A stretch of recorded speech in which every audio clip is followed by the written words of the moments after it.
Shift happens, sometimes by choice, sometimes by circumstance. And when it does, you have two options. You can either cling to the life you've outgrown or step into the version of you that knows she's meant for more. I'm Gialacqua, trauma-informed empowerment coach and founder of Radical Prioritization. Welcome to What the Shift, the podcast for women who've outgrown the life they've built and are ready to create one that finally fits. Here we get real about the shifts that change everything: identity shifts, career pivots, relationship resets, mindset breakthroughs, and learning how to finally release what's holding you back. You don't have to have it all figured out. Just be ready for what's next. It's time to shift. If you feel like life is shifting, you're in the right place. I'm Gialacqua, and this is What the Shift. Today, I am so thrilled to welcome Bizzie Gold to the show. Bizzie is a pioneering force in mental health innovation, reshaping the field with a data-driven approach to behavior, prediction, and rewiring. As the creator of Break Method, she has spent the last 11 years mapping tens of thousands of data sets, uncovering a groundbreaking truth. Self-deception follows predictable patterns that can be accurately diagnosed and rewired without relying on a client's self-awareness or narrative.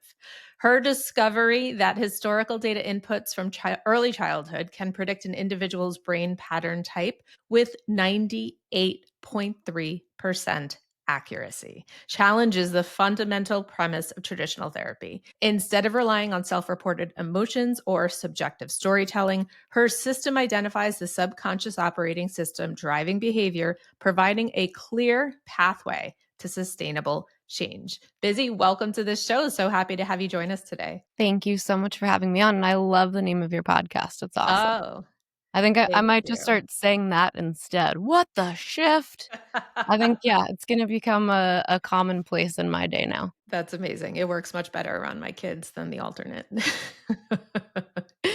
So you claim that you can predict someone's behavioral defaults with 98.3% accuracy based on childhood data. That is wild. So let's just start there. Walk us through how that actually works. It's something that I think, like many other inventions or discoveries over time, you don't know that you're looking for it, and then you just happen upon it. And I think for people who are naturally adept at pattern recognition, I was piecing together patterns little by little. And I think as many inventions come about, you're iterating pieces of the puzzle and you don't really understand what the whole puzzle looks like in the very beginning. So I've been on this journey since about 2014. And really, if I look at it in broader context, I think I've been on this journey for 40 years, my whole life. But I was bringing these little pieces together, mapping them, understanding their interconnectedness, and then eventually started to understand how all of the pieces were themselves interconnected and made up a whole. In about 2022 was when I really saw all of the pieces that I had mapped and all of the data that I had been aggregating over the past 11 years come together and show me this broader picture that we now refer to in my work as the source belief spectrum. It's one of the key facets of my book over here, which I'm sure we'll be talking about today, which essentially helps us understand that while there are over 8 billion people in the world, there's really only 5 versions of our operating system and how our brain actually perceives reality, generates emotion, and then in turn act out behavior. So I was able to, over the course of 11 years, while working with clients, start to understand how certain data inputs tended to correlate with behavior outputs. And then little by little, I started to kind of organize them into buckets. Okay, well, this is interesting. When, person X has A, B, C, and F in common, this tends to be the output in behavior.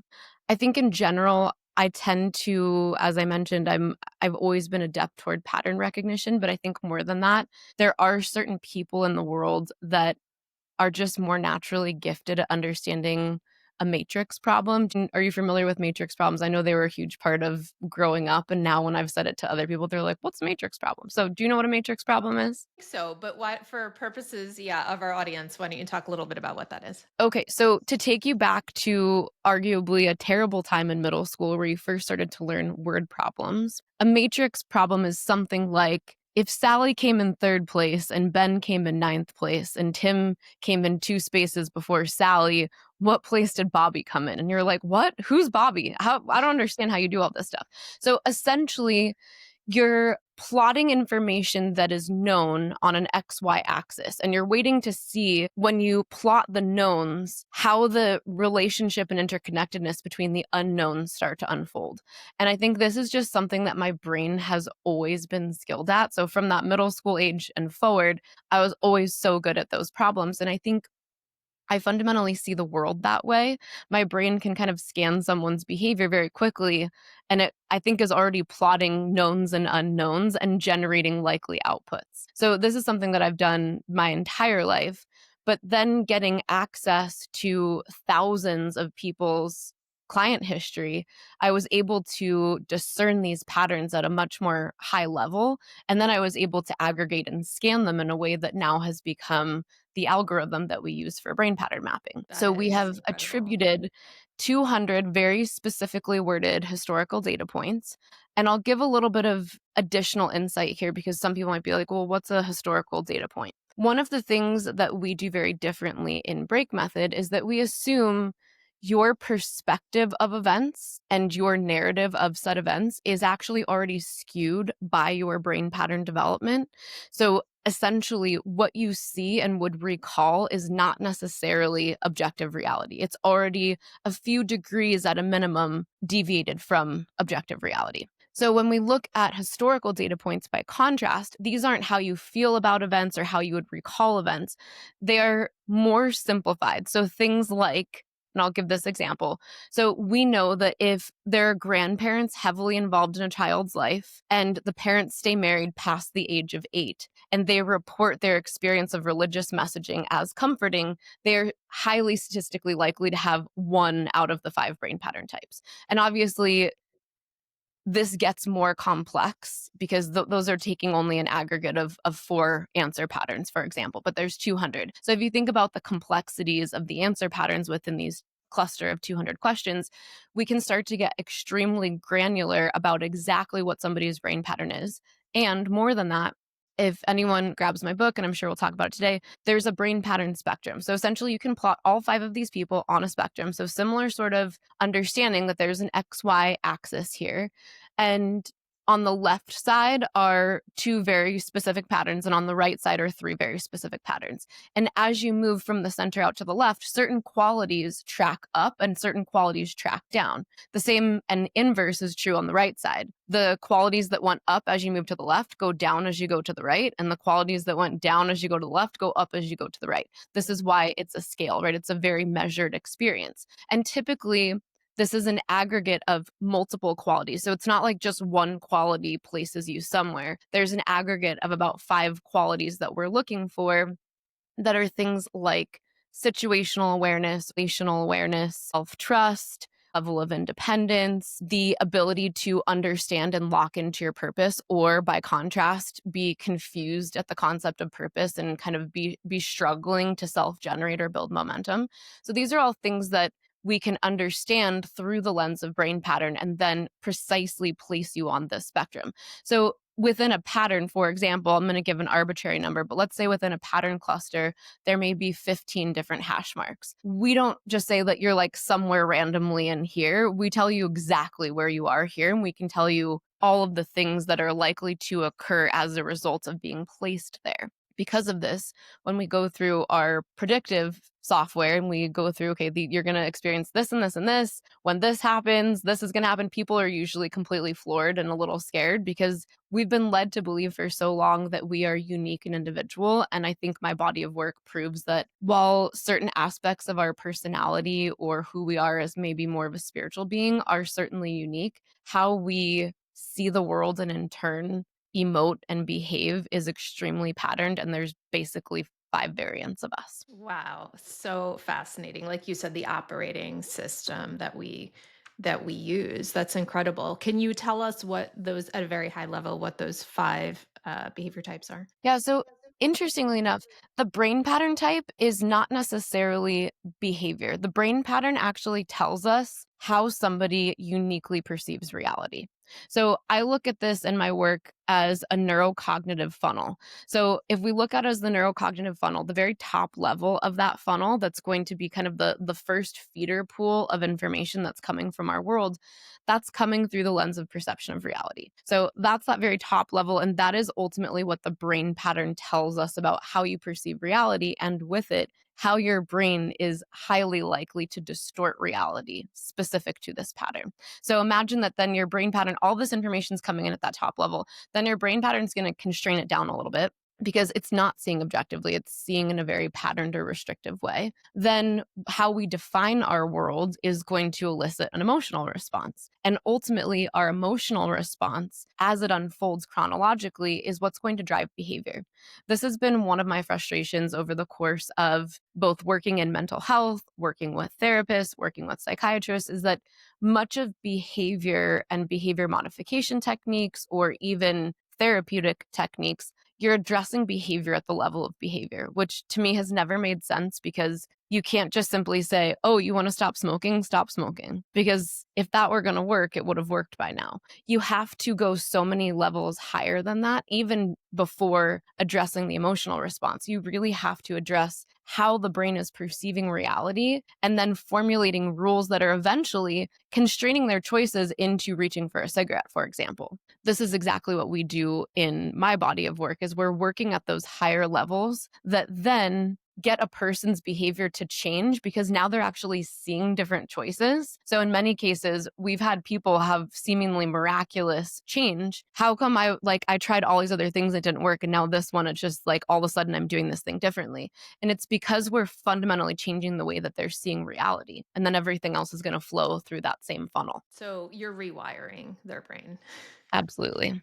Yeah, which sounds scarier than it is. But would you say that's why traditional self-help methods don't work, especially for high achieving women who have tried all the things? I think there's a variety of reasons that self help doesn't work. I'll go through a few of those. So, number one, when let's say you're taking a course or you're reading a self help book, you're committing all of that information to your semantic memory. So, I could give you a test on it and you could tell me these are all the things that I should do in a relationship. And then when you're on a date or you're in an argument with your husband, what are you going to do? Are you going to, on the spot, recall all the things that you read in the book? Or is your subconscious going to take over? You're going to do all the things that you consciously know exactly not to do, fall flat on your face, and then be like, why? I read this book. Now I remember everything. And it's because our perception of reality constrains our choices. And this happens like an aperture on a camera, and we're completely oblivious to it, which is Mhm. why typically even very intelligent, high achieving women can keep running the same painful, chaotic cycle over and over again, then fall flat on their face or experience some level of pain, in particular with high achieving women in intimate relationships. And then just say, like, what is wrong with me? Like, I know not to do this. Why can't I stop? And Mhm. they can't stop because they haven't fundamentally rewired the way they're perceiving reality, which you can't simply learn in a book by committing it to semantic memory. So that's number one. Number two, when you are able to self guide your process of healing, your brain pattern is allowed to steer how you are even engaging with the self help material itself. This is highly problematic because the brain pattern believes it's keeping you safe, but we know it's actually very much out of alignment with the goals and outcomes that you want in your life, which is ultimately why you're here, right? So if your preferences or likes or dislikes or triggered responses or even just subconscious avoidance are able to steer how you're engaging with the self help materials, you're never actually going to confront the brain pattern itself. You're never going to actually expose it. And you're never going to be strategically empowered to oppose all of these patterns at the level of perception of reality. Your brain's just going to circumvent, avoid, do all these things that make you feel good like you're doing the work. Maybe you're flipping through the pages, maybe you're highlighting, but ultimately your behavior is not going to change because you needed a structure and somebody to hold your feet to the fire to go into all of the places that actually held the healing tools for you that you likely skipped over or avoided because you felt like they weren't relevant. Well, that makes so much sense. And then, I want to talk about therapy for a second because you challenge the entire premise of traditional therapy. So I would love to know from your perspective, what would you say is broken or not working and why haven't we fixed that yet? I think the number one thing that's broken today is that many practitioners in the mental health space no longer believe that healing is possible. And I think there are legal insurance aspects of this, which have obviously escalated over time. But I think when you're looking at the mental health space and the person that is sitting there helping you overcome, wire, etc., if that person is essentially just sitting there helping you cope, adapt, or manage symptoms, they fundamentally don't believe that you're capable of getting to a healed state. And maybe they themselves have stopped believing that that healed state is possible. And even if they did believe it's possible, they are legally bound to not establish that pathway for you because they can't guarantee that. It sets them up for all kinds of litigation. So I think that's number one. If we don't see that a fully healed state is possible for our client, in my opinion, we should never be working with a client. So that's certainly number one. Number two is that we have shifted into an affirmational model that absolutely allows people to loop in their narrative for a long time and avoid triggers and slow play the entire process, guide the process with their preferences. And again, going back to perhaps this idea of insurance or litigation coming into the like kind of merging with the fields of mental health. I understand why therapists are hesitant to do this, but they're essentially no longer allowed to really push a client where they need to push to actually get results. They're afraid to do so. And I understand why because of the climate that we live in. So that's certainly number two. Number three is something that I think my program absolutely solves all three of these, but this third one in particular, a therapist and any human being is not fully able to ever remove their subjective lens from the process of therapy. And many of them are well trained to do this. However, it's impossible, which is why I think with break method, it doesn't matter what I think. Once we actually aggregate the data and we get that hypothesis, a lot of times the hypothesis is very opposite of what I might have come up with on my own. But our process is then we test it extensively to see if it will break, thus break method, so that we're never giving the client any sort of rewiring strategy, any pattern opposition until we are 100% conclusive that that is your pattern. And I don't know that I mentioned this, but we kind of have been talking briefly about the source belief pattern. But when somebody does brain pattern mapping, we're actually tracking 9 distinct markers that account for both that perception of reality, our thought processes, more it like internalized, then also our emotional responses and how they cascade over time, and then how those eventually become behaviors that unfold chronologically. So we're not just looking at kind of this one starting place, it's how this entire 9 markers actually makes up the whole of a person. So if I do it this way, I'm effectively removing any subjectivity that I would have, any confirmation bias that I would have. If there's a certain way that you might have subtly triggered me that I was unaware of when we were getting to meet with each other, I'm essentially now prevented from letting my own bias or subjectivity ruin our healing trajectory in this work. And in therapy, that is not so. And I've seen it actually ruin quite a few relationships, in particular with marriage counseling, where it's borderline impossible for a therapist to truly remain objective. And we get a lot of clients who had previously been working hard at marriage therapy only to eventually come to me and being like, I really feel like the therapist was trying to weaponize things and actually split us up. And like, that's not what we're here to do. So I think that that is a major pervasive issue in therapy. And I think that that's less institutionalized and it's more just the nature of human beings. And then if the process is very narrative and free form and there isn't this sort of data driven objectivity embedded in the process itself, I don't think that there's a way around this. Oh, such an incredible perspective. And I love how you talk about the objectivity that data can bring to this framework, which is so impactful, it sounds like, in the work that you do. Busy, tell us, you recently launched a book. Congratulations. It is Thank called you. Your Brain is a Filthy Liar. So I love, love, love the title. Tell us what inspired you to write the book and what is it about? The book is about self deception and how self deception is the root of mental illness. And if we can learn to observe and separate from these patterns of self deception, true sustainable healing takes place, and that's available to every single person regardless of what they have been through, regardless of their perceived level of trauma or not. Every single one of us on earth has our own unique pattern of self-deception, and when we can learn to observe it and separate from it, we start to see things much more objectively. And when we do this, we have more empathy for other people. We're able to collaborate with a more broad swath of the human population. We're able to generate successful outcomes, not at random, but consistently. We're able to break our patterns of self sabotage. We're able to set ourselves free from poor habits that we've been struggling with for the whole of our adulthood. So there's just so much freedom that can be found by actually getting to the root of how our brain distorts our perception of reality and giving it just that subtle correction so that we can stop getting in our own way. And Agreed. how can Everybody we needs it. Yeah, how can we get more curious? How can we learn to observe and dismantle our own self-deception in real time? Because so many of us, again, our focus is high achieving women, but men too, get stuck in these patterns and cycles. And even though we know what the issues are and we want to do differently, it's hard, like you said, to just change that behavior. So how can we start to make that shift? So it's something that I talk about in depth in my book. The first step is always going to be brain pattern mapping, which anybody can do on any of my websites or through Instagram, buzziegold.com or breakmethod.com. It takes about 20 minutes to do the brain pattern map diagnostic. And then you will actually go through that with somebody on our team and they'll break down the 9 markers, what behaviors they would expect to see, what problems you'd be having, and what areas of your emotional life, behaviors, and internal thoughts would need to be rewired. So that's always going to be step number one is we kind of need to know what it is that we're dealing with.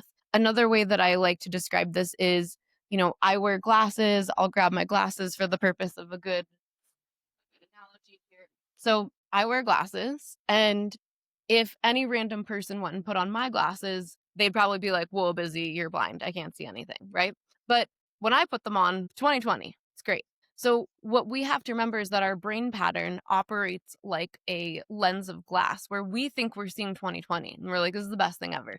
But when we learn how to observe and separate from this self-deceptive pattern, it literally is like realizing, oh my God, I thought this was self the whole time. And now I realize I'm wearing glasses. So now I realize, okay, I've learned how to take these glasses off. And as you can imagine, the adjustment period, it can be rough. I'm not going to lie to you guys. Learning that actually for X amount of years that you've been alive, many of the hardships you've experienced in your life are a direct byproduct of the fact that you've been wearing these glasses and somehow no one let you know that you were. And now that you've taken them off, you see all this new opportunity and all this freedom, and you're often going back like, oh my God, I've wasted X amount of years. But even when I have a client who's 70, 80, which I've had all the time, my response to them is like, wouldn't you rather live out your last years free and experiencing what life is really supposed to be like?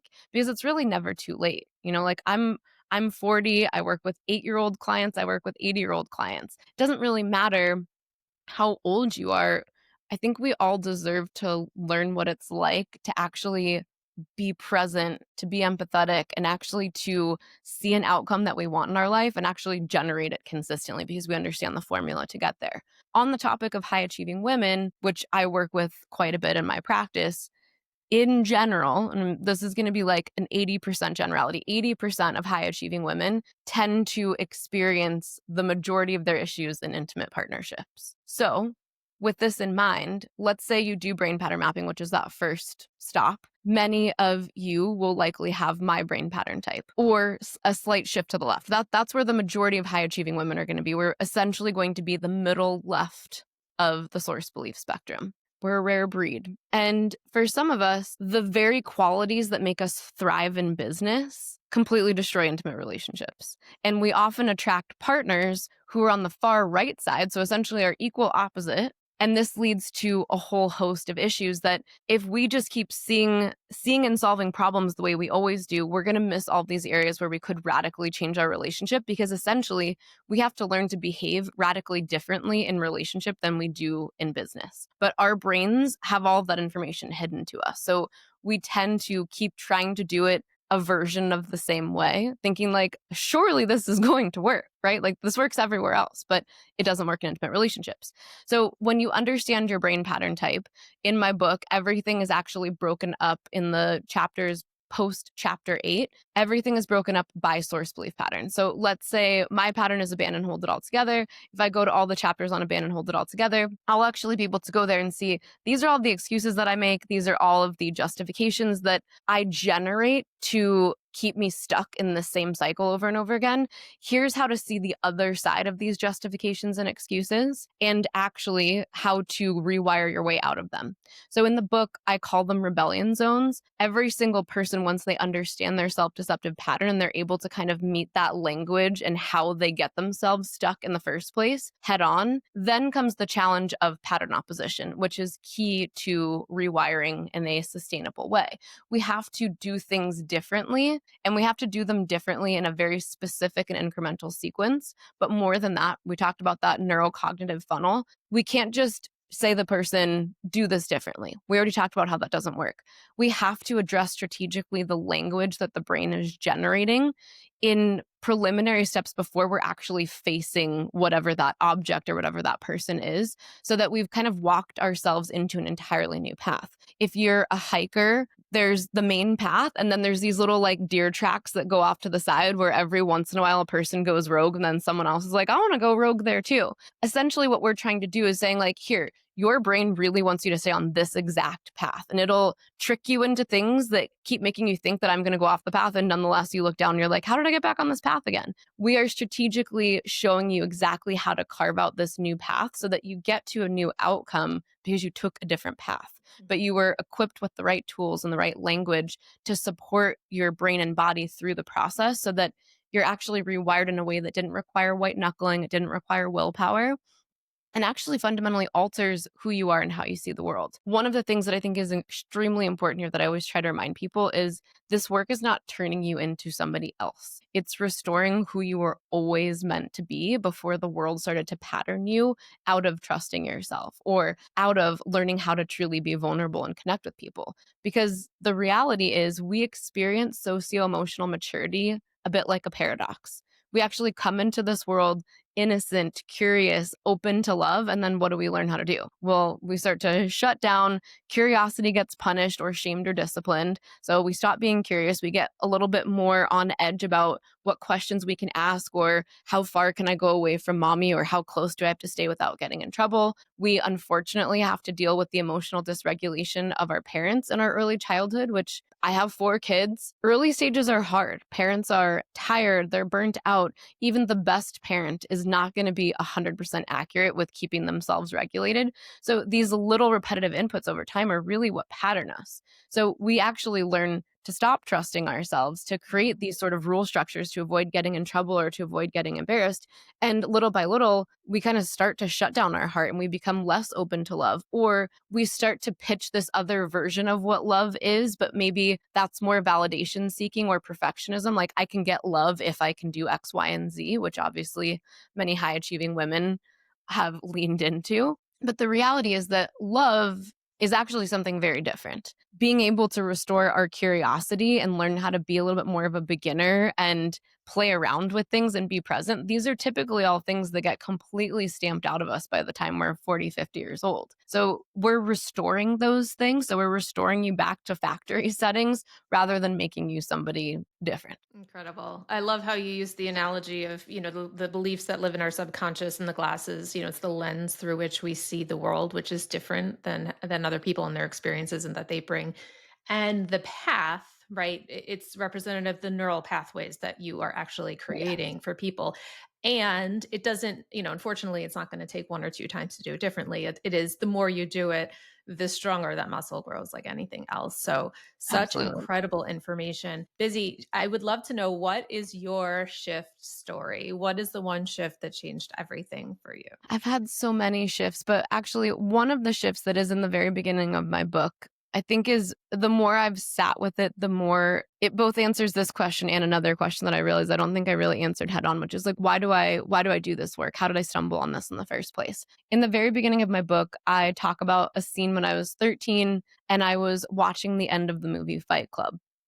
And I realized, obviously, in the final scene, as many people did, although apparently my dad still all these years later was like, what? That's what happened? And I'm like, yeah, dad, what are you talking about? Have you seen the movie Fight Club?